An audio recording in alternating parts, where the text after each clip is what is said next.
The Hidden Life in Freemasonry by Charles Webster Leadbeater. Chapter 1. Personal Experience and Egyptian Origins.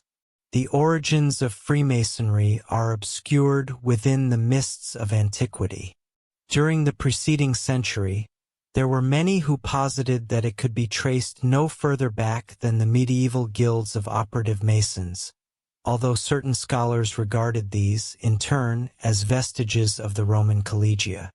There may yet remain some who possess no superior knowledge.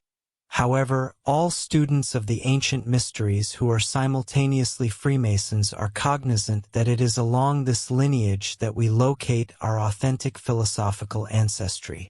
Indeed, there exists much within our ceremonies and doctrines that would have held no significance for the mere operative Mason. Yet when scrutinized by the illumination of knowledge derived from the mysteries, it is revealed to be pregnant with meaning. Many Masonic authors assert various degrees of antiquity for the craft, with some attributing its foundation to King Solomon, and at least one boldly declaring that its wisdom constitutes all that presently survives of the divine knowledge possessed by Adam prior to his fall. There exists, however, an abundance of evidence less mythical in nature, and to this body of proof I am fortuitously able to contribute a fragment of personal experience of a rather singular character.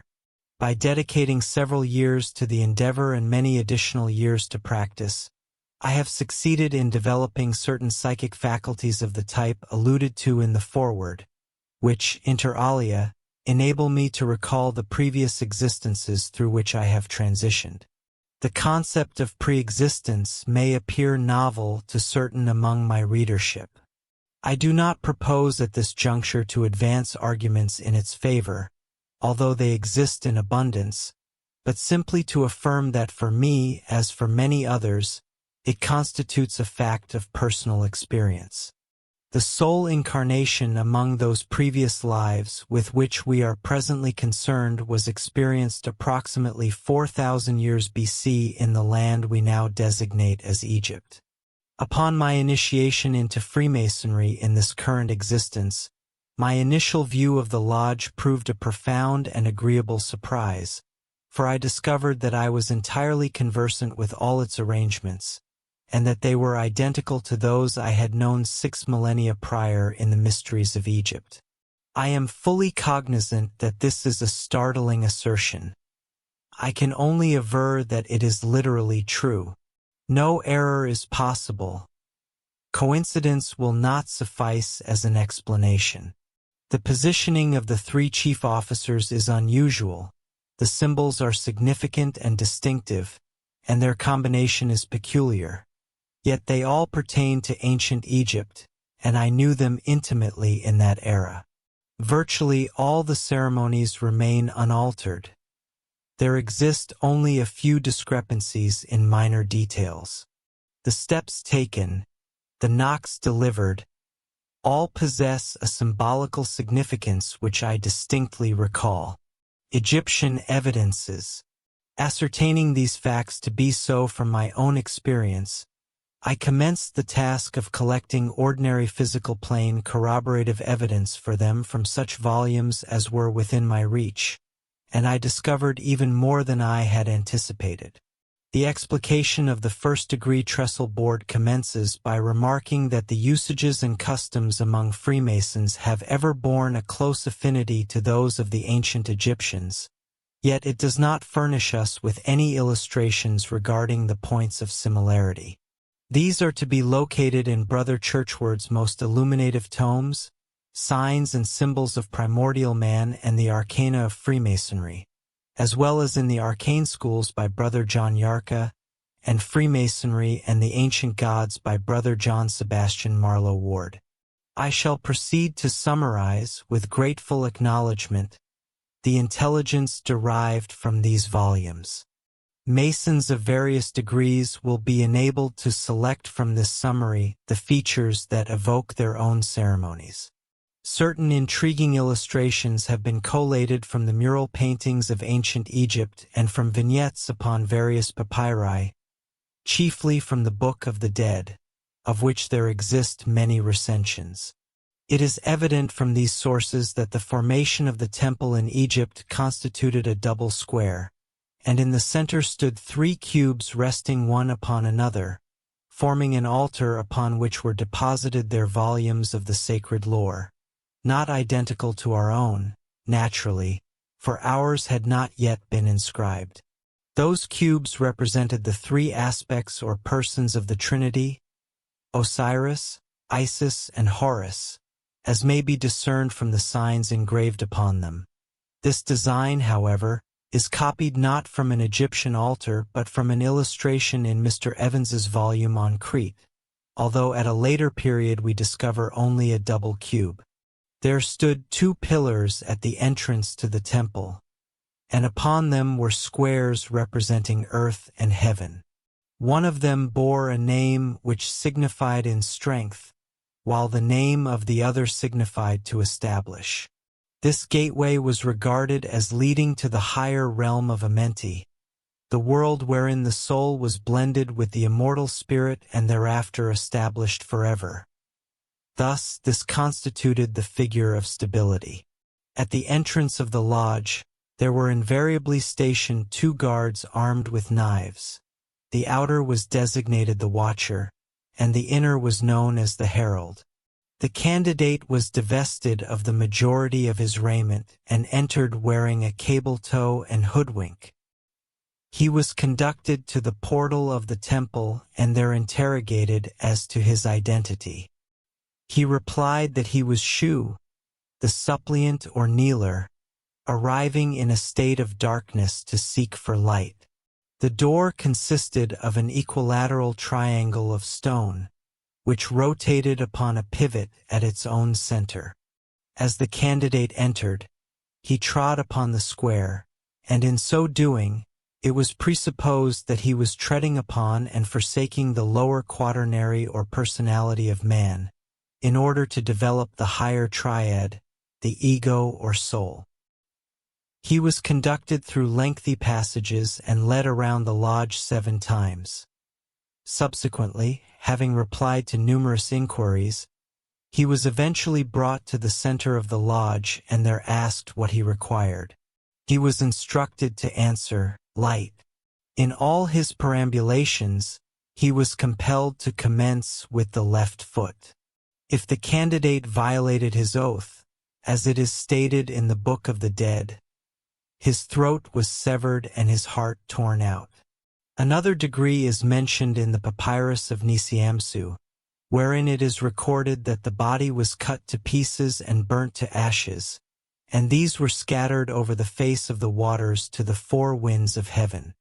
There exists in the temple of Knumu on the island of Elephantine, situated just off Asuan, a bas-relief depicting 2 figures, one of the pharaoh and the other of a priest donning the ibis headdress of Thoth, standing in an attitude strongly suggestive of the fellowship, protection of fidelity, although not exactly according with our present practice.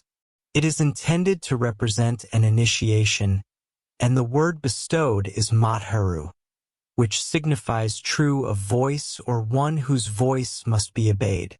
I have also observed a painting in which 4 attendants are depicted saluting a pharaoh with the pass sign of an installed master. Furthermore, the sign of silence is often to be found upon the monuments and is characteristic of Horus. The gavel was then constructed of stone and was a model of the double-headed axe. In those days, the aprons were fabricated from leather and were triangular in form. That of the first degree was pure white, as it remains today, but the master mason's apron was brilliantly colored and heavily jeweled, adorned with tassels of gold. Our trowel, forceps, iron, and gauge were represented by a cubit of 25 inches. The blazing star in the center of the lodge existed, yet it possessed 8 points rather than 6 or 5. It was designated the Star of Dawn or the Morning Star, and it represented Horus of the resurrection, who is depicted as bearing it upon his head and as having bestowed it upon his followers. The Masonic square was well known and was termed Nika. It is to be found within many temples and also appears within the Great Pyramid. It is said that it was utilized for squaring stones and also symbolically for squaring conduct, which once more resembles the modern interpretation. To construct upon the square was to build for eternity, in accordance with the tenets of ancient Egypt. Indeed, within the Egyptian Hall of Judgment, Osiris is depicted seated upon the square whilst adjudicating the departed. Consequently, the square evolved to epitomize the foundation of eternal law. The Egyptians utilized the rough and the smooth ashlars with a significance virtually identical to that which Masons ascribe to them in the present era. A wand surmounted by a dove is portrayed not solely in ancient Egypt but also upon certain monuments in Central America, and those who carried this implement were designated as conductors. It is furthermore a curious fact that the descendants of the Nilotic populations, who emigrated long ago from Egypt to Central Africa, when summoned to pledge an oath in a court of law, continue to perform the act with a gesture which, were I at liberty to depict it in writing, would be universally recognized by the craft. Another matter that impressed me significantly upon examining engravings of vignettes within the Book of the Dead is that the hailing sign of the fellow craft is depicted with absolute clarity.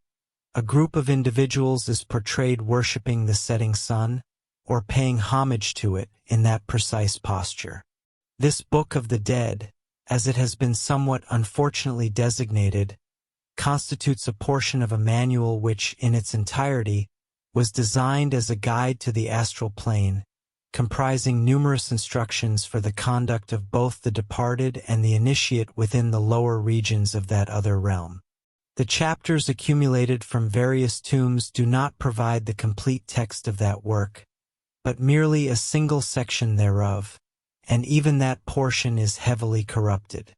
The intellect of the Egyptian appears to have operated along exceedingly formal and orderly lines. He tabulated every conceivable description of entity which a deceased individual might possibly encounter, and carefully arranged the specific charm or word of power deemed most certain to vanquish the creature should it prove hostile. He apparently never realized that it was his own will that affected the result, but rather attributed his success to a form of magic. The Book of the Dead was originally intended to remain esoteric, although in subsequent eras certain chapters were inscribed upon papyrus and interred with the deceased. As is stated in one of the texts, this book is the greatest of mysteries. Do not let the eye of anyone look upon it. That were abomination. The book of the master of the secret house is its appellation. In ancient Egypt, they recognized 7 souls or life forces issuing forth from the Most High. Students of Eastern philosophy refer to them as the primordial 7, and they are mentioned in the Book of Zion. 6 of these were pre-human.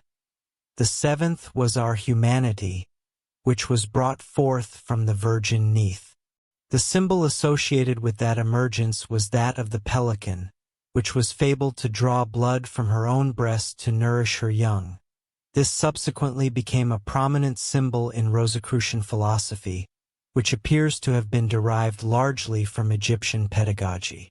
We read in Egyptian hieroglyphics of the 1 and the 4, referring to Horus and his 4 brothers.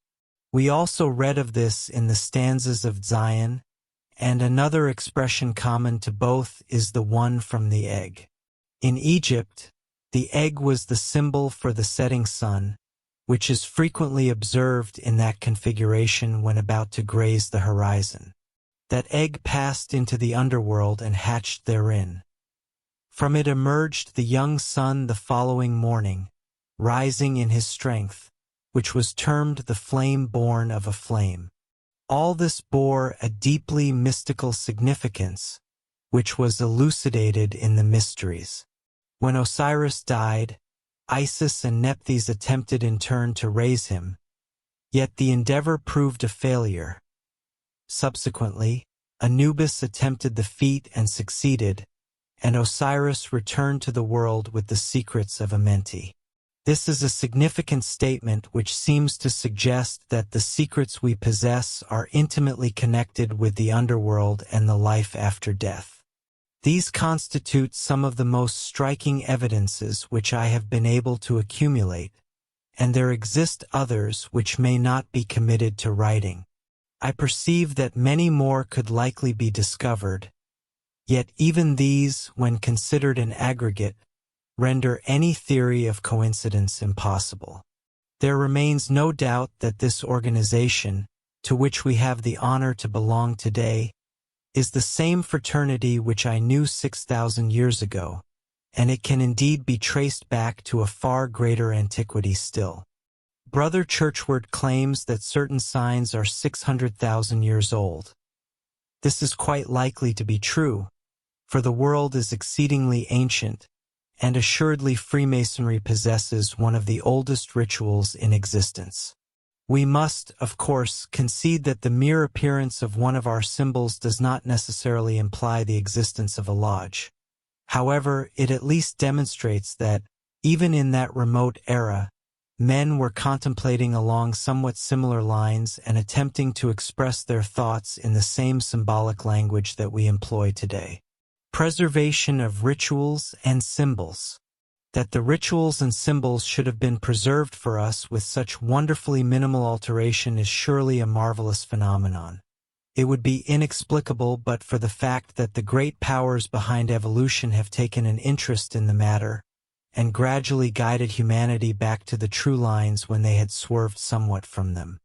This responsibility remained consistently in the hands of the Chohan of the seventh ray, for that is the ray most especially connected with ceremonial of all varieties, and its head was always the supreme hierophant of the mysteries of ancient Egypt.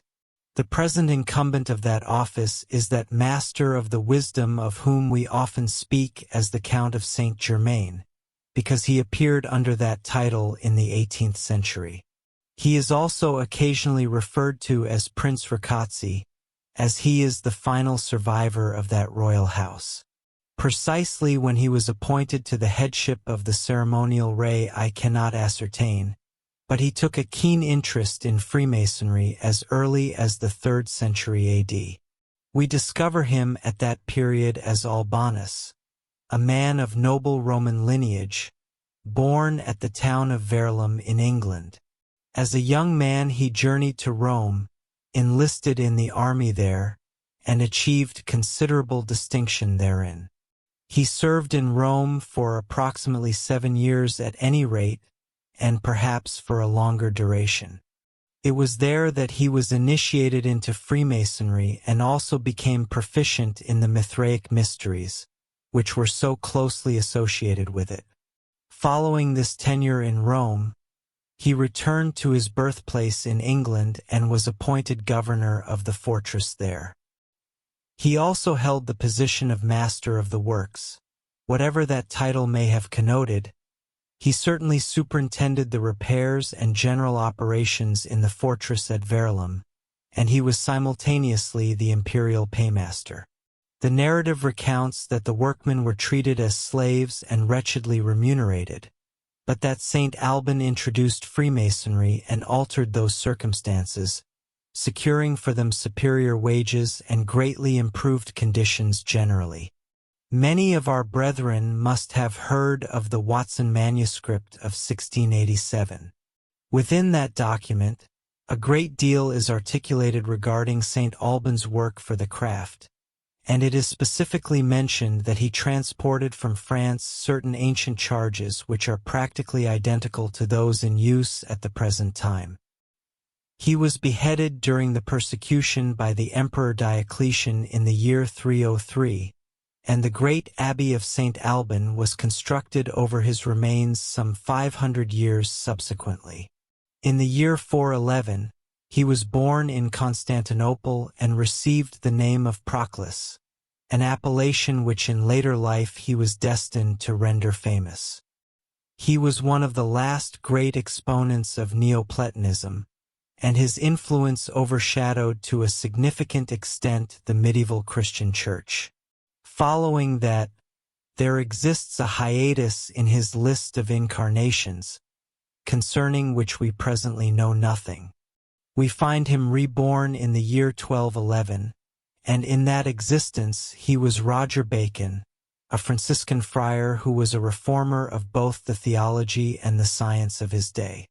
In 1375 came his nativity as Christian Rosenkreuz. This incarnation proved of paramount importance, for during its course he established the clandestine fraternity of the Rosicrucians. Approximately half a century subsequent to that era, or perhaps slightly longer, he appears to have utilized the physical vessel of Hunyadi János, an eminent Hungarian military commander and leader. Furthermore, tradition informs us that circa 1500 he assumed a life as the monk Robertus, situated somewhere within Central Europe. We possess virtually no intelligence regarding this existence concerning his actions or the manner in which he may have distinguished himself. Following this comes one of his most momentous nativities, for in the year 1561 he was born as Francis Bacon. Concerning that illustrious figure, historical records convey little that is veracious and a preponderance that is fallacious. The genuine particulars of his life are gradually being unveiled, principally through the medium of a ciphered narrative which he inscribed secretly within the numerous volumes he published. While that narrative is of captivating interest, it is not our immediate concern. A précis of it may be located within my treatise, The Hidden Side of Christian Festivals, from which I am epitomizing this present account. A century thereafter, we are apprised that he took birth as Joseph Rákóczi, a prince of Transylvania. Although we encounter his name in encyclopedias, scant information is therein provided. Subsequently, considerable mystery envelopes his movements. He appears to have traversed Europe, emerging at intervals. Yet we possess little definitive knowledge concerning him. He was the Count of Saint-Germain during the epoch of the French Revolution and collaborated extensively with Madame Blavatsky, who was at that period in incarnation under the appellation of Père Joseph. He also appears to have adopted the guise of Baron Hompesch, the final member of the Knights of St. John of Malta, the individual who orchestrated the transfer of the island of Malta to the English. This exalted saint and preceptor still lives, and his present physical form bears no semblance of advanced age. I personally encountered him physically in Rome in 1901 and engaged in a prolonged conversation with him. In Commasonry, we designate him as the head of all true Freemasons throughout the globe. In certain of our lodges, his portrait is positioned in the east, above the seat of the right worshipful master and directly beneath the star of initiation, while others place it in the north above a vacant chair. Upon his recognition and assent as head of the seventh ray depends the validity of all rights and degrees. He frequently selects pupils from among the brethren of the Masonic order, preparing those who have rendered themselves suitable in the lesser mysteries of Masonry for the true mysteries of the Great White Lodge. Of these, our Masonic initiations, splendid though they are, serve as but faint reflections, for Masonry has ever constituted one of the portals through which that White Lodge might be attained. Today, but few of his Masons acknowledge him as their sovereign Grand Master. Yet the potentiality of such discipleship has ever been recognized within the traditions of the order. It is stated in an ancient catechism of masculine Masonry, "As a Mason, whence come you? From the west. Whither directing your course? To the east. What inducement have you to leave the west and go to the east? To seek a master, and from him to gain instruction. Fortuitously, our ancestors recognized the importance of transmitting the working unchanged. A few points have been omitted during that vast lapse of time, and a few others have been slightly modified, yet these instances are marvelously few. The charges have lengthened, and the non-officials participate less in the labor than was their custom. In former days, they constantly chanted short versicles of praise or exhortation, and each among them understood himself to occupy a definite position, to function as a necessary cog in the great machine. From this knowledge, several points emerge. It is noteworthy that the Masonic ceremonies, which have so long been presumed to stand somewhat in opposition to the received religion of the nation, are revealed to be themselves a relic of the most sacred portion of a great ancient religion. Like every product of these ancient and elaborately perfected systems, these rites are replete with meaning, or rather, with meanings, for in Egypt we attributed to them a fourfold signification. Since every detail is thus fraught with import, it is patent that nothing should ever be altered without the utmost care, and only then by those who comprehend its full intent, lest the symbology of the whole be compromised. The Egyptian outlook. It is exceedingly difficult to explain to 20th century readers all that this work signified to us in the sunny land of Kem, but I shall endeavor to describe the 4 layers of interpretation as they were taught when I myself resided there. The primary concept of its meaning was that it conveyed to us and symbolized in action the manner in which the great architect had constructed the universe. That within the movements executed and the plan of the lodge were enshrined certain of the great principles upon which that universe had been founded. The vortical movement in the sensing, the raising and lowering of the columns, the cross, the anchor, and the cup upon the ladder of evolution, all these elements and many more we interpreted in that fashion. The various degrees penetrated progressively deeper into the knowledge of his methods and of the principles upon which he operates. For we maintained not only that he labored in the past, but that he is laboring now, and that his universe constitutes an active expression of him. In those days, books occupied a far less prominent place in our lives than they do currently, and it was considered that to record knowledge through a series of appropriate and suggestive actions made a more powerful appeal to the human mind, establishing that knowledge more firmly in memory than reading it from a tome. We are, therefore, preserving through our unvarying actions the memory of certain facts and laws within nature. Because this is so, and because the laws of the universe must be universal in their application, acting here below as well as above, we held that the great architect expected from us a life in accordance with the law which he had ordained. The square was to be applied literally to stones and edifices, but symbolically to human conduct. Man was required to order his life in agreement with the obvious deductions of these considerations. Therefore, the strictest probity was demanded, alongside a high level of purity, physical, emotional, and mental. Perfect rectitude and justice were required, yet simultaneously, loving kindness and gentleness, and in all instances doing unto others as ye would have them do unto you. Thus, Masonry is indeed a system of morality veiled in allegory and illustrated by symbols. Yet it is a system based not upon an alleged commandment, thus saith the Lord, but upon definite facts and natural laws which admit no doubt.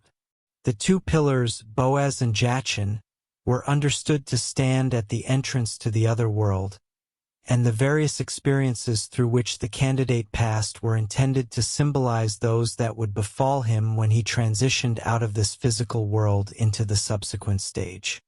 A vast quantity of information regarding life after death may be derived from an intelligent consideration of Masonic ceremonies.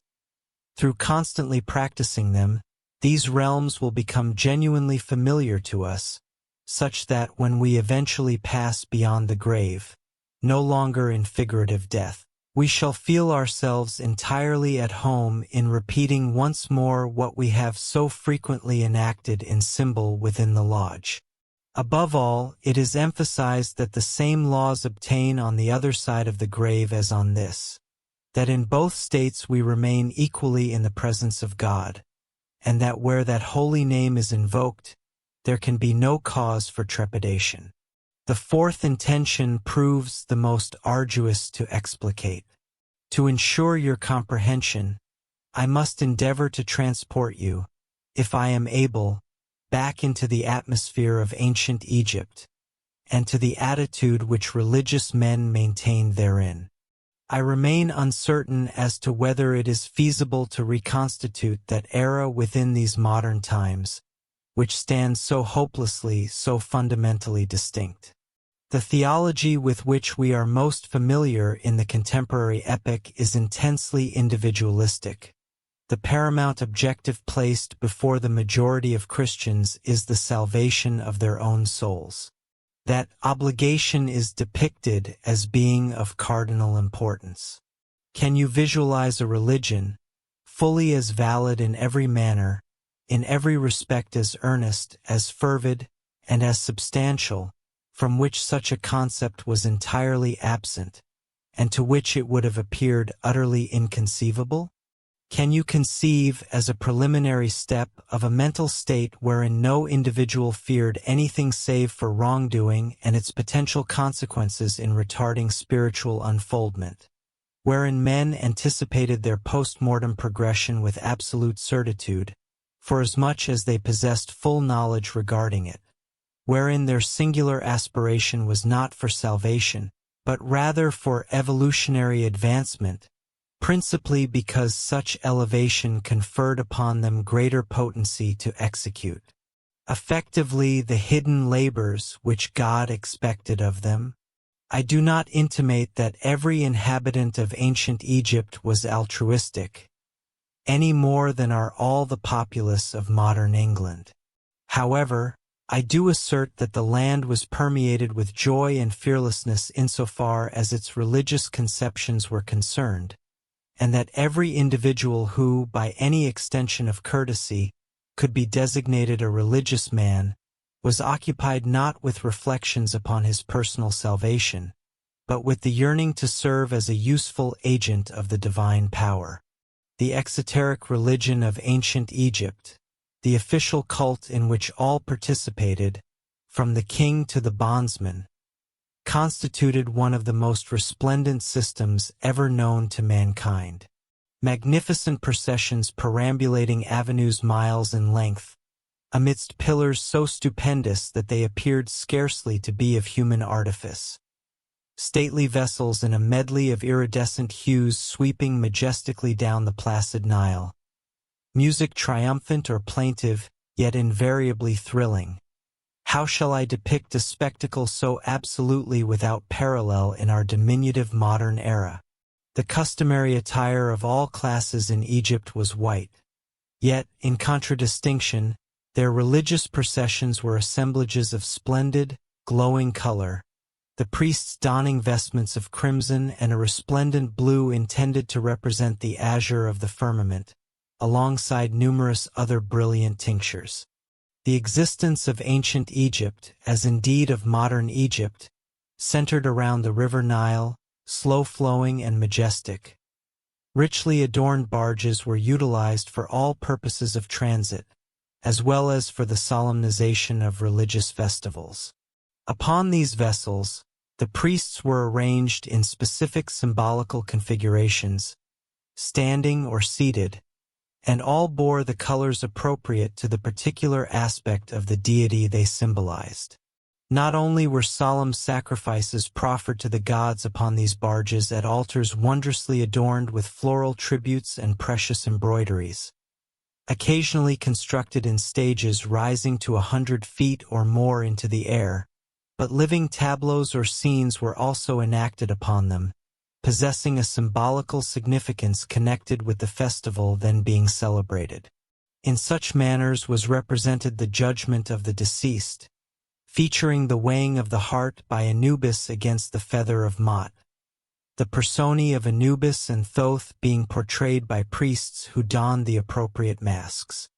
I recall, furthermore, a most macabre performance of the dismemberment of Osiris, wherein his body was severed into fragments and subsequently reassembled. Not the corporeal form of a living person naturally, yet nonetheless enacted with substantial realism. These splendid processions swept down the river between the thronging multitudes of worshippers, dispersing the benediction of the gods as they passed, and evoking tremendous enthusiasm and devotion among the populace. The ancient Egyptians have frequently been accused of polytheism, yet, in reality, they were no more culpable of this charge than are the Hindus. All men acknowledged and worshipped the one God, Amenra, the one without a second, the center of whose manifestation upon the physical plane is the sun. Yet, they worshipped him under diverse aspects and through distinct channels. In one of the hymns addressed to him, it was stated, "The gods adore thee, they greet thee, O thou the one dark truth, the heart of silence, the hidden mystery, the inner God seated within the shrine, thou producer of beings, thou the one self. We adore the souls that are emanated from thee, that share thy being, that are thyself. O thou that art hidden, yet everywhere manifest, we worship thee in greeting each God soul that cometh forth from thee and liveth in us."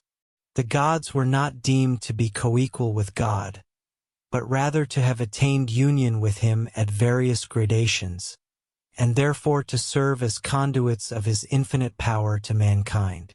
The cult of the gods was, in reality, little different from the veneration of angels and saints within the Catholic Church. Just as Christians regard Saint Michael and Our Lady as actual personages and observe festivals in their honor, so in ancient Egypt was adoration offered to Isis and Osiris, and to other deities likewise. Ultimately, these august names referred to aspects of the Godhead, Amenra, for the Trinity in Egypt was represented by Father, Mother, and Son, Osiris, Isis, and Horus, instead of the Christian presentation of Father, Son, and Holy Spirit.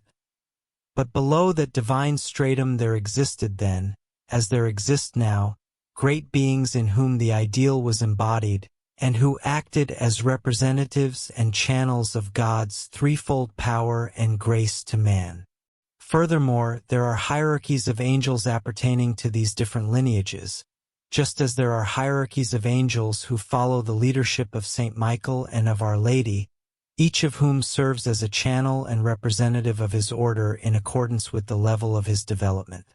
The celebration of the ritual of Isis, for instance, invariably attracted her attention, and invoked the presence of angels of her order, who acted as conduits of the divine blessing within that wondrous aspect of the hidden truth which she represented. The hidden work. Doubtless, the truly religious man participated in all the outward pomp which I have described, yet that which he prized far above all its amazing magnificence was his membership in a lodge of the sacred mysteries, a lodge which devoted itself with reverent enthusiasm to the hidden work that constituted the principal activity of this noble religion.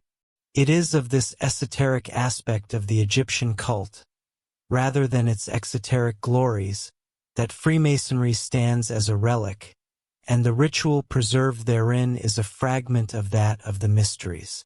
To elucidate the nature of this hidden work, let us draw a parallel from a more modern method of producing a somewhat analogous result. The Christian schema for disseminating divine power or grace is principally effectuated through the celebration of the Holy Eucharist, commonly termed by our Roman brethren the Mass.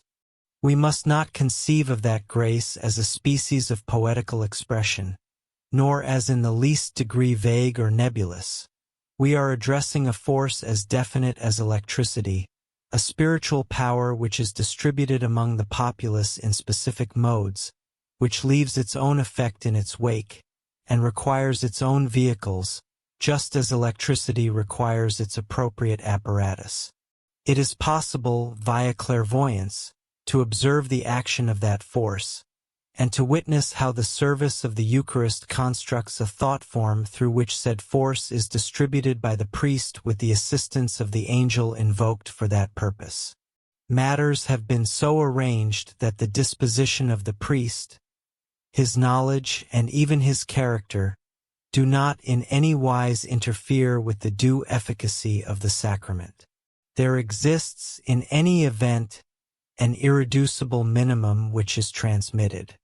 Provided he performs the prescribed ceremonies, the result is achieved.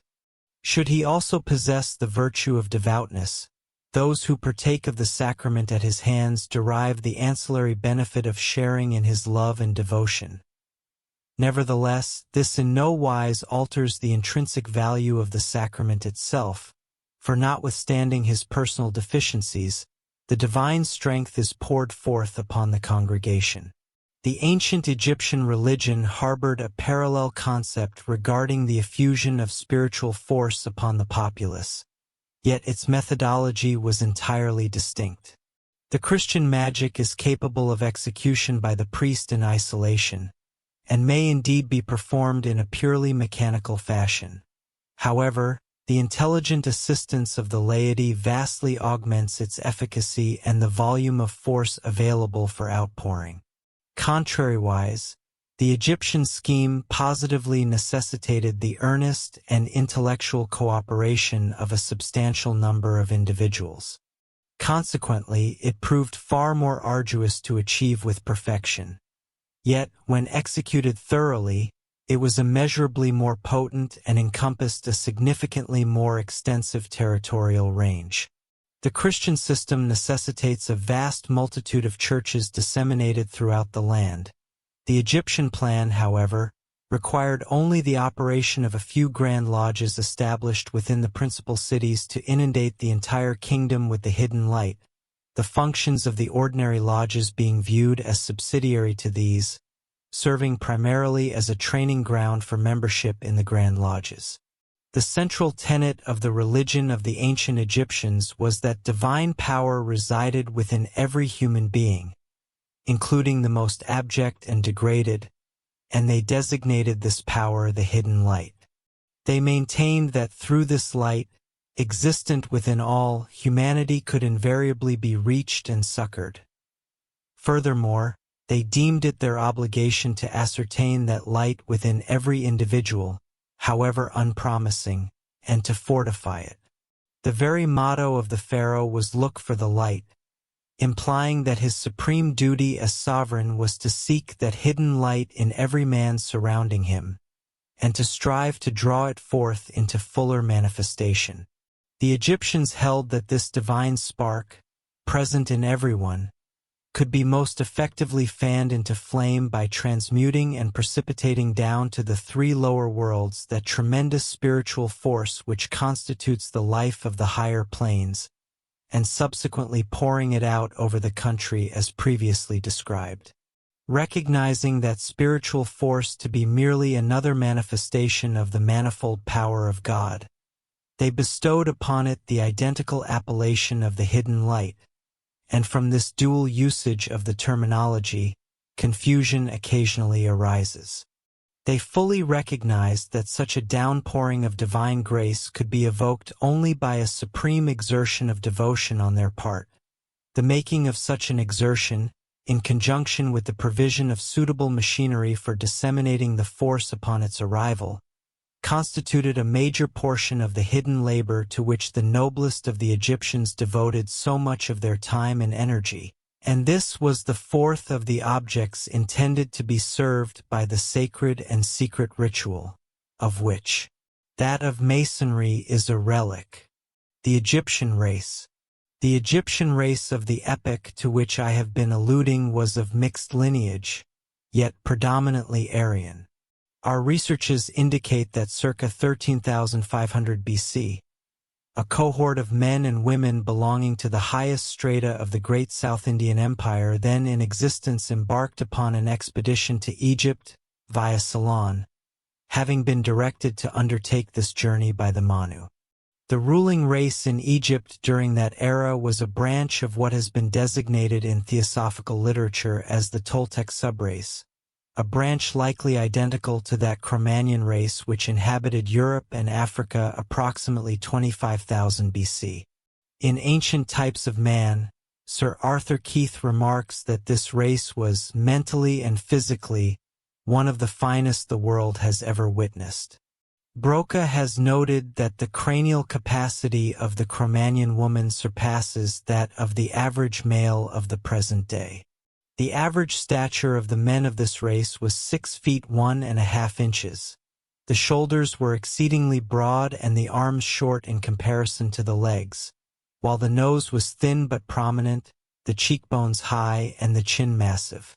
It transpired that the king, or pharaoh, occupying the throne at the time the expedition from South India arrived, possessed a daughter but no son, his consort having perished in childbirth.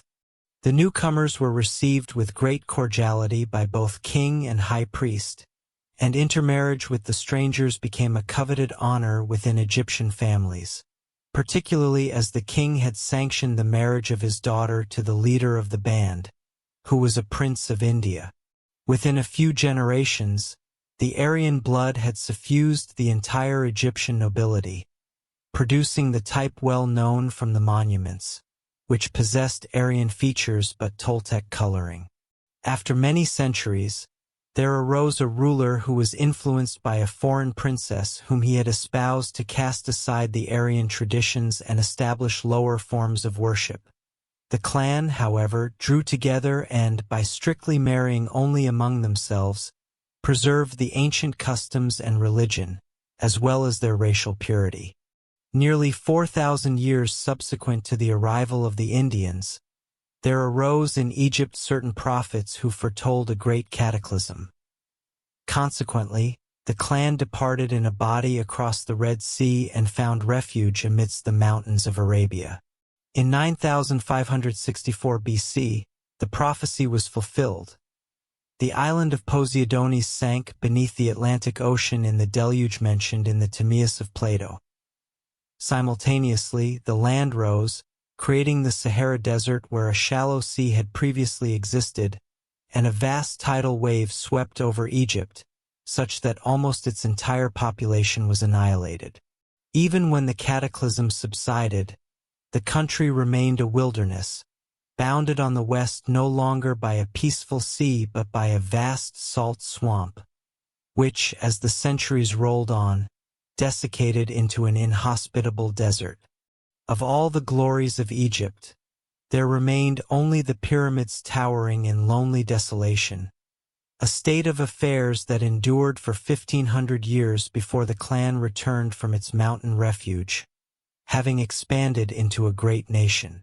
Yet long before this, half-savage tribes had ventured into the land, fighting their primitive battles on the banks of the great river which had once borne the argosies of a mighty civilization, and was yet to witness a revival of those ancient glories, and to mirror the stately temples of Osiris and Amen-Ra.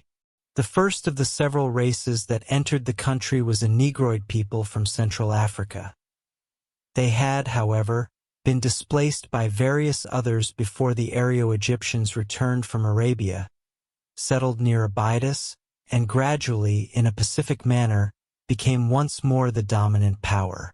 2,400 years later, the Manu incarnated, united the entirety of Egypt under one rule, and founded simultaneously the first dynasty and his great city of Memphis. This empire had already flourished for more than a millennium and a half prior to the reign of Ramesses the Great, who was himself the master of one of the principal lodges at the time when I had the honor to belong to it. The Grand Lodges. During the period of my residence in Egypt, the governance of the country was directed from within the organization of the mysteries. Egypt was divided into 42 nomes, or counties, and the nomarch, or ruler of the county, served as the master of the principal lodge of the nome. There existed a Grand Lodge, not to be confused with the 3 Grand Lodges of Amen to be described subsequently, which consisted of all the nomarchs, and of which the Grand Master was the Pharaoh. This Grand Lodge convened at Memphis and employed a ritual distinct from those of the lower grades. It was to this body that the Pharaoh announced his decrees, for although his power in the land was well-nigh absolute, nevertheless, before any momentous decision was finalized, he invariably took counsel with his nomarchs, and, judging by their determinations, they constituted an exceedingly capable body of men.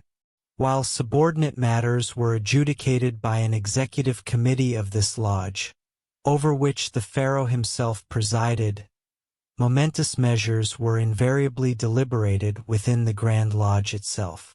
Consequently, in that ancient era, the mysteries permeated both political and religious spheres. As a direct result, political conduct was significantly less self-serving. In that epoch, there existed in Egypt 3 Grand Lodges of Amen, each rigorously restricted to a membership of 40, wherein every individual constituted an indispensable component of the mechanism. Encompassing the officers, whose primary function entailed the recitation of the office and the magnetization of the lodge, each member served as the embodiment of a specific attribute. One was designated the Knight of Love, another the Knight of Truth, a third the Knight of Perseverance, and so forth. Furthermore, each was expected to become a specialist in conceptualizing and manifesting the quality allocated to him. The underlying concept posited that these 40 qualities, when expressed collectively through the lodge, would forge the character of a perfect man, a celestial archetype, through whom the latent power could be effused upon the entire nation. These 3 Grand Lodges practiced 3 distinct forms of Masonry, of which only a single variation has descended to us in the 20th century.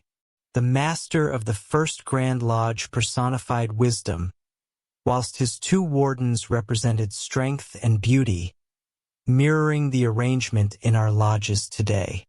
The predominant power radiated was that wisdom which equates to perfect love, the very quality most urgently required in the world at the present juncture.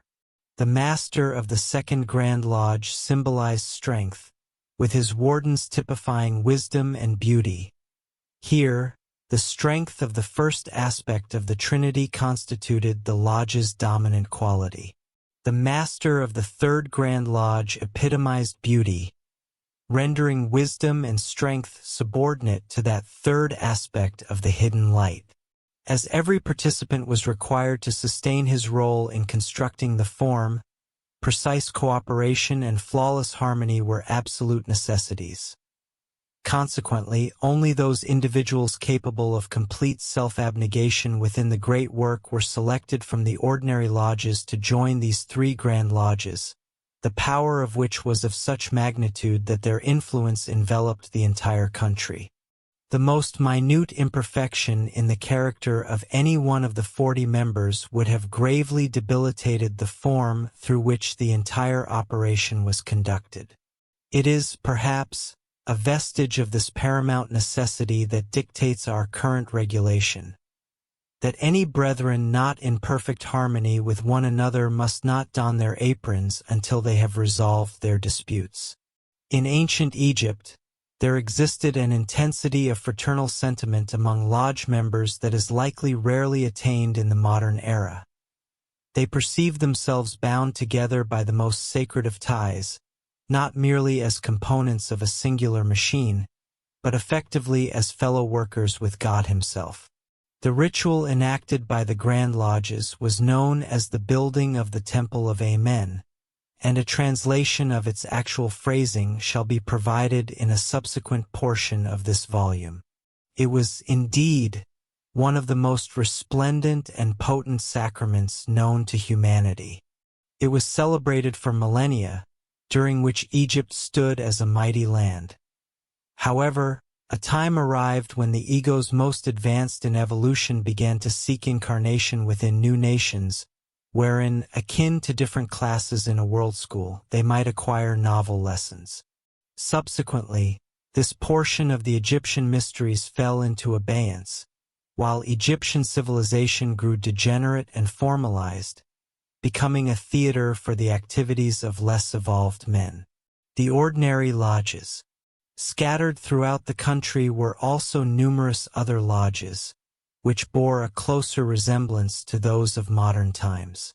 Their operations were considerably more varied than those of the three Grand Lodges, and they convened with greater frequency, for they were entrusted with the task of preparing their members for superior pursuits and providing them with a liberal education. Their objective paralleled that of the mysteries universally, to furnish a definitive system of culture and education for adults, an endeavor not undertaken on a significant public scale in our present day, wherein the rather curious belief prevails that education concludes with school or university. The mysteries served as great public institutions and centers of national and religious life, to which members of the upper classes flocked by the thousands. Moreover, they executed their function admirably, for one who had traversed their degrees, a process spanning many years, thereby became what we would now designate a highly educated and cultured gentleman or lady. This individual possessed, in addition to knowledge regarding this world, a vivid realization of the existence following death, of man's place in the cosmic scheme, and, consequently, of that which was truly worthy of endeavor and existence. Even within these ordinary lodges, every member participated in the work, and the labor of those in the columns was regarded as more arduous than that of the officers. Although the latter were required to execute specific physical movements with great accuracy, the former were obliged to employ their thought power continuously. At specific junctures in the ritual, they were all required to unite in projecting streams of thought, akin more to willpower than to meditation, the objective of the entire effort being to erect over and around the lodge a magnificent and radiant thought form of perfect proportions, specially constructed to receive and transmit, in the most efficacious manner, the divine force invoked by their act of devotion. If any member's thought proved ineffectual, the mighty, temple-like thought form became correspondingly defective in that specific section. However, the master of the lodge was customarily a clairvoyant priest or priestess capable of perceiving the location of the flaw, thereby maintaining the lodge's standards with strict exactitude. Thus, these lodges also participated in the same great work of force distribution, albeit on a more modest scale than the three Grand Lodges specifically entrusted with that commission. Absent a purpose such as this, our great Masonic endeavor appears unintelligible. We possess, in nearly all Masonic lodges, a beautiful opening ceremony replete with profound symbolical significance. When comprehended, it is perceived not as mere form, but as a wonderfully effective formula, summoning various entities to our aid and paving the way for the performance of a very definite service to mankind. Yet, having opened our lodge and completed these preparations, we proceed immediately to close, unless we have a candidate to initiate, pass, or raise, or a lecture to deliver to our own assembly. Surely, such magnificent preparation should culminate in something definite, in a tangible piece of work for the benefit of humanity. In ancient Egypt, there existed this splendid work, the culmination to which all preparations led. Our true purpose should remain identical.